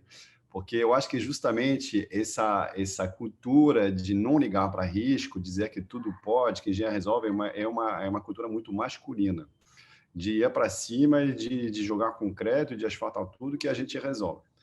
E aí eu acho que é muito importante, cada vez mais, a gente ver, por exemplo, a gestão do risco ligado ao coronavírus, os países com melhor desenvolvimento de segurança, né, de tratamento da gestão do risco, foram países governados por mulheres, né? Então, mulheres, não esperem mais os homens, que a solução está com vocês mesmo, viu? Contem com o apoio de alguns de não nós. Não tira a sua responsabilidade da área, não. Os homens normalmente acham que podem controlar tudo, né? Apoio de nós. Mas eu acho que a gente tem que botar todo mundo desse pacote de contribuição, né? Não é exclusividade só das mulheres, não. Eu acho que a gente tem que assumir um papel de igualdade, né? E de cooperação, né? Eu acho que essa é outra transição também que a gente tem que fazer com urgência, sair da competição para a colaboração, né? E da distribuição também de direitos, que a gente claro nessa aula brilhante que você deu, que quem pode menos sofre mais, né? E quem pode mais, que controla mais, sofre menos, né? E normalmente quem pode mais é branco, é homem e de origem europeia. Então, a gente tem aí uma coisa muito nada clara. contra você, Pierre. Hã? Nada contra o Pierre, né? Porque agora ele quase Nada contra o Pierre, porque ele é super parceirão. Eu acho que tudo tem exceção, né? O Você tem Antônio, que cabelo está aqui branco, embaixo você esqueceu do também. cabelo branco também. O Antônio europeu, inclusive está na Espanha, né? Está lá na Espanha, nosso super parceiro, né? E super e não é né? que a Nada gente é contra o contra essas Dario, vozes, né? a Quem gente mais não eu é conheço contra desse essas pessoal? vozes, né, Cecília? O Não, eu problema é acho que esses quando são os só essas bons. vozes são escutadas. O problema é quando só essas vozes são Exatamente. escutadas, ou só elas. Exatamente. Mas vamos voltar para o território, né? Porque eu me lembro muito bem quando foi a virada na França, né? No sul da França é o lugar tradicional, vamos dizer, dos desastres de final de verão, né? Muito tempo seco acumulado e normalmente o mês de agosto é o momento onde cai aquelas grandes chuvas e aí gera grandes inundações. Teve um caso em Nîmes que foi muito clássico, onde a fundação, na verdade, estava se abrindo o subsolo de um museu. Essa fundação gigantesca, de não sei quantos metros cúbicos, segurou parte das inundações. Mas, a partir dali, a partir desse desastre, começou a se criar toda uma área de respiro em volta dos rios, né? Começou a se analisar justamente isso aqui e se colocar essa camada, que aparentemente essa camada está esquecida. A gente só pensa em colocar as nossas ocupações, né? A gente só pensa ser humano, a gente não pensa em animal, a gente não pensa no meio vegetal. Vamos ocupando tudo e a gente vê que hoje em dia é fundamental colocar primeiro, proteger essas funções do território para esse território viver e respirar, né? Do jeito que a gente tem pulmão que enche toda hora, o rio tem um leito que enche e é normal. A gente vê assim os exemplos desastrosos em São Paulo, né? Quando você vê o percurso original do Rio Tietê, né? Aquele percurso meândrico ali, com uma várzea, né? Inclusive, a várzea era uma coisa cultural, tinha um futebol de várzea, né? Tinha a ocupação da várzea com os campos de futebol. A várzea paulista era o elemento do território paulista. E a gente uniformizou todas as cidades e criou canais. E alguém apontou no chat ali que o Rio de Janeiro é desastroso. Subencosta, beira de rio, beira de lagoa, aterro, né? E até pergunta, ou seja, a capacidade de carga do Rio de Janeiro foi ultrapassada, né? A gente ocupou demais, né? E aí, como que a gente vai lidar com isso? A gente, então, aqui vai ter que dobrar as medidas para a nossa urbanização segurar muita água, por exemplo, no tema que a gente tá hoje, né? E começar a mapear realmente as zonas de risco, né? Então, me pergunto, assim, você que está bem à frente dessa questão, como que está esse mapeamento das áreas de risco em nível? E a gente ainda tem esse sanduíche municipal, estadual e federal para complicar as coisas, né? São 3 esferas que têm muita dificuldade de se comunicar, né? Como que anda isso aqui na prática? Assim, por exemplo, vamos falar bastante do Rio de Janeiro, que a gente conhece mais, né? A Baixada, por exemplo, que é uma região plana, é uma região assim, naturalmente de acúmulo de água, né? E que tem seus rios retificados e suas margens completamente ocupadas, né? Então, uma vez que acho que vai ser difícil conseguir remover todo mundo, né? Há políticas para a gente amenizar, além do piscinão, baseada em soluções baseadas na natureza, né? Usando o efeito esponja, muito conhecido dos fragmentos florestais e vegetais? Olha, mapeamento a gente tem vários, né? Eu até estava olhando um ontem, agora eu não achei qual foi os sites, mas se não me engano do CPRM, que eles fizeram esse mapeamento de suscetibilidade a vários tipos de riscos, né? E aí eu ativei fiz alguns testes, fui ativando diferentes camadas. Se você ativa lá, né, o risco de inundação e de deslizamento, ativa todos aqueles, não sobra nenhum pedaço no território da cidade que não esteja pintado com alguma camada. Assim. Eu falei, nossa. Então a gente já vê, opa, tem alguma coisa assim, né? Lá em Friburgo, quando eles fizeram mapeamento, assim, mais de 90% da cidade está ou em área de risco de deslizamento ou de inundação, né? Porque ou você está na encosta ou você está no fundo do vale. Então, é o que estou falando, não dá para pensar, chegar, vou remover todo mundo, não dá. Tem que pensar em como vai lidar com isso, né? Não dá para... Tem coisa que não dá mais para voltar atrás, mas dá para ir repensando, né? Quebrando concreto, tornando mais verde a cidade. E aí a gente não tem ainda políticas públicas na cidade que tornem obrigatória a adesão dessas soluções baseadas na natureza. A gente tem algumas leis ou decretos pontuais complementares ao plano diretor, que aí em função de um projeto específico, que aí recomenda o uso de telhado verde, né? Coisa assim, muito mais no campo da recomendação do que efetivamente da obrigatoriedade. E eu, sinceramente, para mim, lei que só recomenda, né? Recomendar, a gente recomenda enquanto especialista. A lei ela deveria ter, né, uma força maior para trazer essa temática, essa pauta. Então, eu acho que estou vendo cada vez mais essa pauta entrar na discussão, inclusive do órgão público. A gente vê aí o INEA realizando vários eventos para discutir a temática, você vê outros órgãos procurando saber, o pessoal da Defesa Civil participando dos debates também assistindo, né? Acho que sempre tem gente aqui da Defesa Civil, estou sempre conversando também com o pessoal mais da Defesa Civil Municipal, né? Mas alguns da Estadual também. Eu acho que essa conversa entre nós, né? A gente conversar com eles conversarem com a gente, e existir esse caminho aberto de colaboração é importante, para essa pauta não vir só quando for já formalizar e eles puderem contratar um especialista, porque aí às vezes já não deu mais tempo, né, de trazer discussão. Mas a cidade do Rio é um caso atípico, né, se a gente pensar em Brasil, porque a gente tem a GeoRio, né, alguém citou aqui especificamente, a GeoRio, que é um organismo do município, uma instituição do município, uma fundação, né, que é dedicada especificamente a esse olhar dos riscos geológicos. A gente tem a Rio Águas, que, embora não tenha uma atuação assim, de prevenção de riscos, mas é uma fundação específica para drenagem urbana, são pouquíssimas cidades no Brasil que têm uma específica para isso, né? Essa é sempre aquele bracinho do saneamento que é esquecido, né? No Brasil, o saneamento ele é água potável, esgoto sanitário, resíduos sólidos e tudo que está dentro deles, né? Esses sistemas, e manejo de drenagem de águas pluviais. Só que esse aqui, se você perguntar para as pessoas, a maioria das vezes elas não lembram, né? Ou elas nem sabem que está dentro desse quarteto. E aí fica de lado, não tem alguém que cuide diretamente, aí às vezes é só mesmo a Secretaria de Obras que, quando precisa, vai lá e retifica, impermeabiliza tudo, ou faz uma dragagem e pensa que resolveu.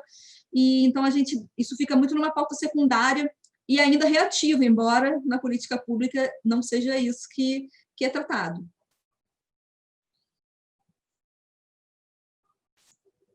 Muito bom.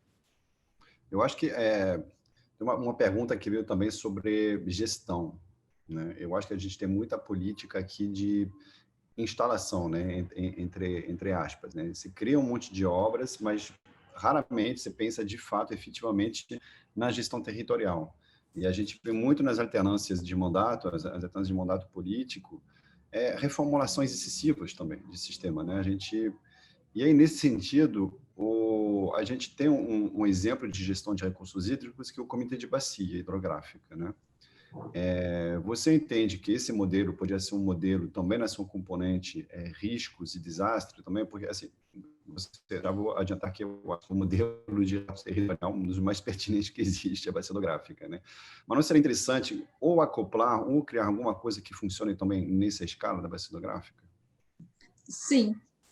Você vê até que a nova política de proteção e defesa civil conseguiram trazer a bacia hidrográfica como uma unidade de gestão, mas na prática ainda não acontece muito isso, por uma cultura, né, da defesa civil ser tratada muito no dia a dia pelo município, e aí o governo do estado fomentando e dando apoio, né, na defesa civil estadual dando apoio, e a nacional ali nos casos mais críticos. Então, eu acho que tem que mudar essa lógica, mas tem que explicar, tem que ficar claro por que não pode ser essa lógica, mas tem que trazer instrumentos. E aí, o Comitê de Bacia, eu acho que ele pode ter uma figura importante em conseguir fazer essa integração, porque ele já tem na mesa, né, participação dos municípios que estão inseridos na bacia, ele já tem essa lógica de sair do olhar só do município, sem contar que tem recurso específico, né, da política de recursos hídricos, da arrecadação da cobrança pelo uso da água, que pode, por que não, né, também ser, se você consegue costurar os temas e mostrar essa relação, né, entre as temáticas, você poderia ter os comitês investindo mais nisso. Esse foi um caminho que aconteceu com o eixo de esgoto sanitário, né? Então, alguns comitês aqui do estado conseguiram, dentro da estrutura legal e política que existe, destinar parte dos seus recursos de arrecadação para a elaboração dos planos municipais de saneamento básico. Então, se a gente aproveitar esse aprendizado, né, que é um aprendizado longo, que é uma dificuldade, né, assim, é um espaço de discussão que tem muitos conflitos também, né, Pierre? Porque é justamente isso, você tem vários interesses ali na mesa, mas tem que discutir. Não pode um interesse só prevalecer, tomar a decisão lá por conta de pautas políticas e pronto. Então, eu acho que o Comitê de Bacia eu enxergo como um importante parceiro, e muitas das vezes, quando eu vou conversar com Defesa Civil, né, eu lembro que no ano passado eu participei, né, de uma capacitação que teve em Maricá sobre riscos, teve uma sobre riscos geológicos, teve várias, né, mas eu participei de duas. Uma sobre riscos geológicos e outra sobre riscos hidrológicos. E aí tinha gente de defesa civil do país inteiro, né? Eu até digo que isso mostra aí uma lacuna de capacitação, porque veio gente do Acre, porque alguém do Acre vai parar em Maricá para poder estudar sobre isso. Tem alguma coisa, não tem problema, nada contra Maricá, meus pais têm casa lá e tal, mas assim, não, se você olhar, não faz sentido, né? Primeiro, pelos custos de deslocamento, tem que ter, né, uma descentralização disso tudo, da capacitação, do recurso. Não é possível que alguém tenha que se deslocar do Acre para vir aprender sobre isso em Maricá. Mas, assim, eu parabenizo, né, deixo registrado aqui, Maricá por abrir esse espaço, né, abrir as portas para eles. Mas é estranho, no mínimo. E aí, quando eu falava do Comitê de Bacia, você vê que muitas agentes de defesa civil, né, no Rio de Janeiro isso é mais pululante, isso é mais ativo, mas muitos nunca nem ouviram falar, porque é uma temática que está muito na caixinha do uso da água, né? Então, quem está no saneamento vai participar dessa discussão, quem está na agricultura e na indústria, quando existe escassez, mas quem está na defesa civil, às vezes, nem sabe que existe. E é um potencial parceiro, um parceiro que eu acho que tem um grande potencial aí para ajudar.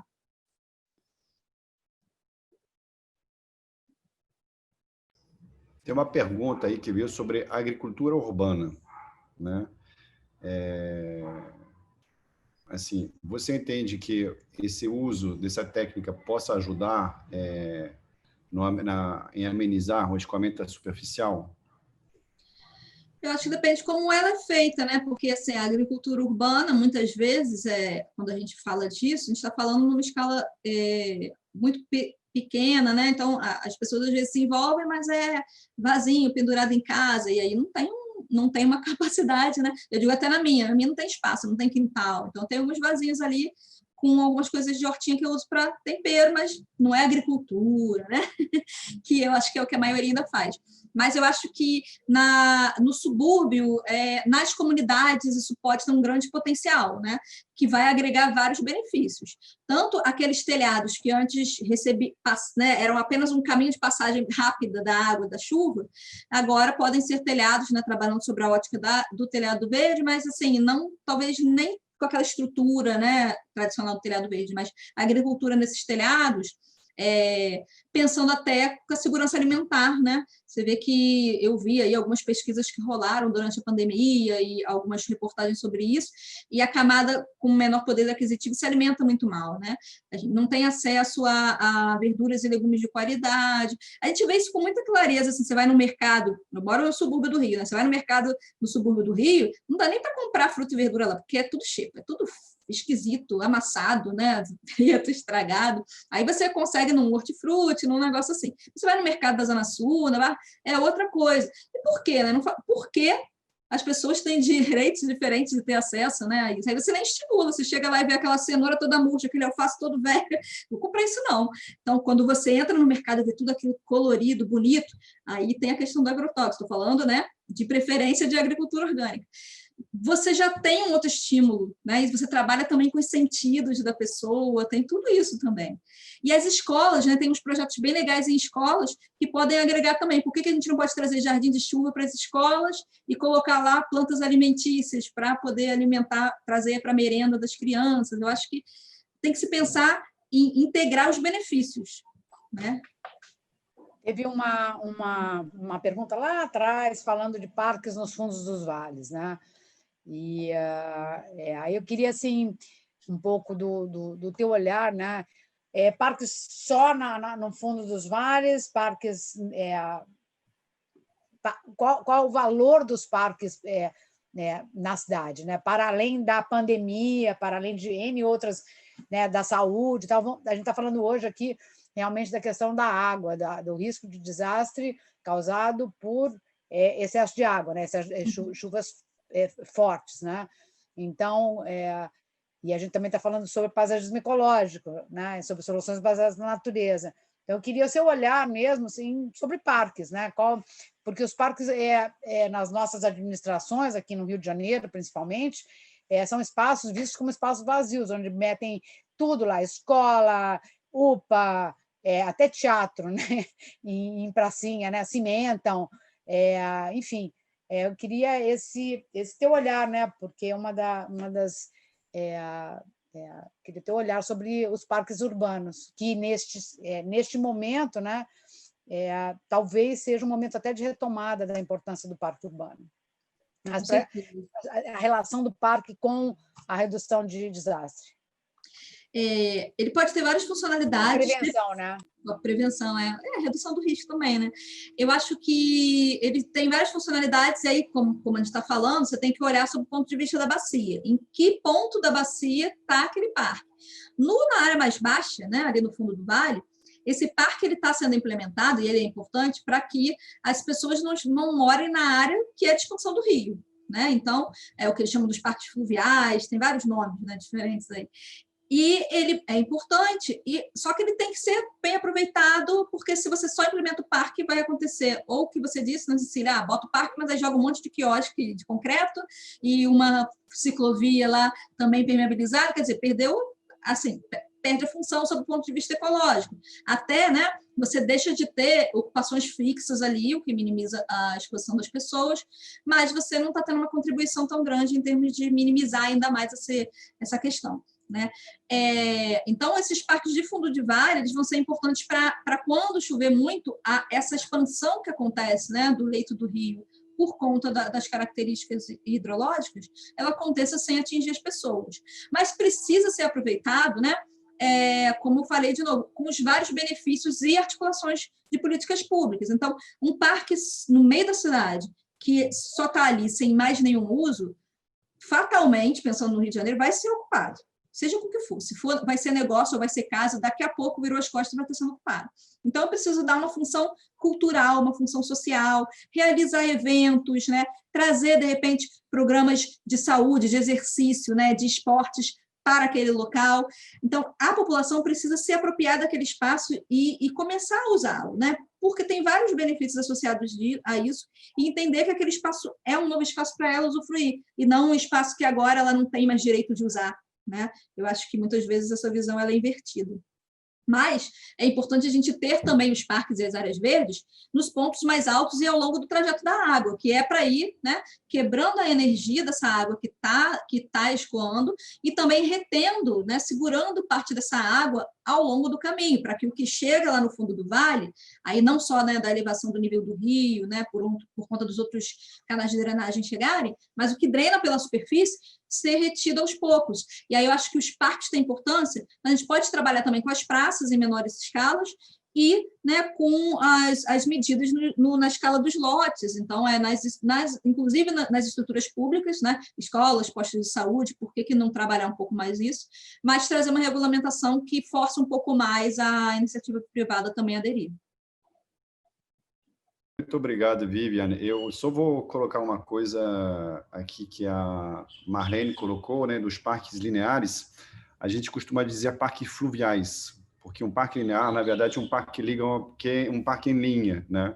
Um parque fluvial também é um parque linear, mas um parque fluvial é uma palavra mais apropriada, porque é focado na dinâmica do rio, não só porque a gente vê parques lineares que, assim, é tudo gramado, por exemplo, não tem, assim, tem uma acomodação que não é a melhor da dinâmica hidrológica. Então, só fazer essa pequena precisão. E não tira, também não desconcreta o rio, muitas vezes, né? O rio continua na calha originalmente concretada, né? Então, isso aí são coisas que a gente realmente tem que, assim, pensar com bastante cuidado, né? Como é que a gente está...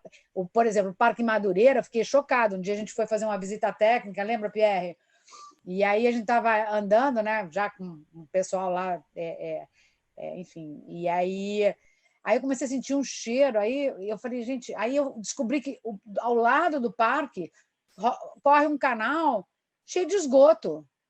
Quer dizer, na minha cabeça, aquele parque não... Assim, por que não incorporaram aquela água dentro do parque, né? Ela está ali, tem um monte de carro estacionado, né? E é aquele valão, né? Com esgoto ali do lado, né? E o parque aqui, né? Que é um parque que é valioso para a região, obviamente, né? Qualquer parque, qualquer espaço que abra para as pessoas é absolutamente valioso. Mas um canal de drenagem, aquilo ali, um canal de esgoto também, né? Porque ali é uma baixada alagável. Então, eu fico sempre me perguntando, né, que parque é esse? Se fala que chuva é essa, eu falo, que parque é esse? Né? Para que ele serve? Né? Quais são as funções desse parque, de fato? Como é que ele incorpora as funções ecológicas dentro desses parques, né? Para que eles realmente sejam multifuncionais, né? Assim, atinjam uma potência ideal para cada parque, né? Gente, a gente vai ter que começar a encerrar, né? Porque o tempo está correndo, foi super rápido. Obrigada aí, Vivi. Espero que você volte aqui para mais uma outra contribuição. Vai ser um Né? prazer. A gente organiza isso no ano que vem. E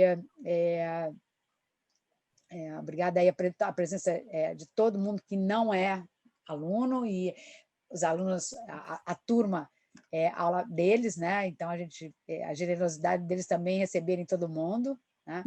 Então essa aula vai estar disponível, vai para o canal do YouTube, que nem as palestras, estão faltando ainda 3 daquele ciclo de webinários. PR, você quer fechar? E aí a gente vai para a conversa com a nossa turma. Quero agradecer a todo mundo pela qualidade das perguntas, pela qualidade das interações, todo mundo que compartilhou o link, compartilhou assim, conhecimento. Nosso maior objetivo é a gente se conectar aqui e poder justamente fazer que esse conhecimento seja livre, né? Tanto o teórico, tanto os dados, enfim, tudo. Enquanto mais pessoas sabendo, mais seguros estaremos, né? Então, muito obrigado a cada um que fez a sua parte, seja escutando, seja escrevendo. Muito obrigado a todas e a todos que participaram. A gente agora vai passar trabalho para a turma. Só deixa eu avisar antes da gente passar te deixa eu fechar. Não, só quero falar o seguinte, a gente está planejando pelo menos uma aula aberta no final de novembro, tá? Então, fiquem ligados aí, que a gente vai trazer uma pessoa bem, bem legal para cá, pelo menos uma, né? Então, a gente está ainda nesse processo, né, de organização, porque a gente depende também que as pessoas tenham agenda. Mas a gente vai avisar oportunamente, né? Esperamos que venham, né? Sempre que possível a gente consiga compartilhar, né? E abrir esse conhecimento que nem o da Vivi, né? Que é assim absolutamente essencial, né? Essencial para esse momento, principalmente. Esse momento planetário, local, né? É isso. Super obrigada para todos e todas, ou todas e todos. E obrigada, Vivi. A gente vai encerrar agora. Vou fazer o chamado. Na terça-feira, a Cecília vai estar comigo, é a vez dela de vir. Vai fazer uma mesa redonda no evento que o Chuvaes está realizando, que é o circuito Águas Urbanas, Mudanças Climáticas e Riscos de Desastres. A gente começa com uma mesa redonda sobre esse tema, Cecília vai estar lá também, botei aqui agora o link para vocês, né? Esse nosso evento faz parte da programação do Circuito Urbano da ONU, que durante outubro tem eventos da ONU, a ONU Habitat Brasil, está rolando evento no país inteiro e tudo online agora, né? Então, botei o link aqui para vocês, clica lá e bota para ter o lembrete no dia, né? 14 horas na terça-feira. Obrigada, gente. Tem gente pedindo aí os links da sua pesquisa. Se você quiser botar também, é legal, né? Como é que te encontram, enfim, acho que contato para manter, enfim, acho que estou vendo aqui muita pergunta pipocando aqui, né? Deixa o teu Instagram também, fala ele para as pessoas assim, procurar, ou também das minhas paciências, enfim, todos esses teus trabalhos que acho legal para você divulgar agora. Tá. Então a gente tem o Instagram, vou botar todos eles aqui, tem o do Que Chuva é Essa? Tem o das meninas, né? Que é Meninas e Mulheres na RT. O Que Chuva é Essa é tudo junto, Que Chuva é Essa, sem acento, né? Porque não pode ter acento. E tem o meu, que é ViviJV2. Eu vou botar os dois aqui para vocês, os 3, na verdade, né? Que aí vocês podem adicionar e falar comigo lá que eu respondo. Maravilha, muito obrigado, Vivi. Arrasou na aula, viu? Como sempre. Gente, é um prazer. Eu conheci eles justamente nessa proposta que vocês têm de colaboração, né, de cocriação, de compartilhar conhecimento. Eu fui buscar entender mais sobre Jardim de Chuva, e aí vi que eles dois estavam, né, oferecendo um curso que praticamente a custo, né, a preço de custo, era só um valor ali simbólico. Era para o almoço, né? Era para o almoço, aí o almoço foi delicioso, inclusive. E aí eu falei, nossa, que oportunidade incrível, eu não vou perder. E olha, foi demais, né? Até, eu digo assim, muitas vezes, ainda mais, além do conhecimento pelas redes, e conhecer o Pierre e a Cecília foi maravilhoso, e é um prazer estar aqui com vocês, a Anne estava lá também, outras pessoas que estão aqui. Eu acho que é isso, é a gente ampliando as redes e contribuindo uns com os outros. Muito obrigada, gente. É um prazer estar com vocês aqui hoje. Obrigado, Vivi. Vamos... turma, agora queremos a nossa turma, que a gente vai passar... Cadê? Turma, fiquem. Essa pessoal pode, se quiser assistir, a gente vai passar o oficina, né, que a gente está começando agora, a partir disso. Exatamente. A gente está no fechamento do módulo geofísico, né? Nesse primeiro semestre foram 3 módulos, quer dizer, vai ser, né? Foi o módulo geofísico, agora acabou de começar o biótico, né? O biológico, e a gente encerra com o meio social, né? Inclusive, esse encerramento, a gente estava arrumando os detalhes essa semana, vai ser muito bom. A gente vai ter um pessoal de oficina de cocriação. Tchau, Vivi. Tchau, Vivi. Brigadão, ó. Campeã. E eu vou interromper a gravação, porque eu acho que daqui para frente não precisa ir para o YouTube. Não.